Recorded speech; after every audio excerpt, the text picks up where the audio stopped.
मंदिरांची स्वच्छता, महिलांच्या भेटी, भजनी मंडळांच्या भेटी, विविध कार्यक्रम केले, भव्य भव्य रॅली केली. ह्या सगळ्यामध्ये सर्वात कॉमन पॉईंट होता तो म्हणजे प्रभू श्रीराम. माझे कार्यक्रम जसे असतात, गर्दी, गोंधळ, लोकांनी येणं, सेल्फ्या काढणं, अंगावर अगदी धक्काबुक्की करून प्रेमाने का होईना फोटो काढणं, हे चालत राहतं. पण यावेळच्या कार्यक्रमाचा मुख्य गाभा श्रीराम होता आणि जास्तीत जास्त महिलांच्या भेटी झाल्या.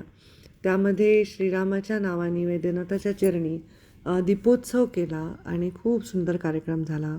बाळासाहेबांच्याही चरणी नतमस्तक झालो.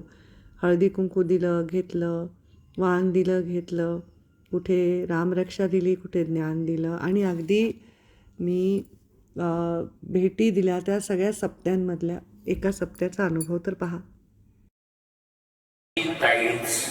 ताईनं आधी सहन केलं.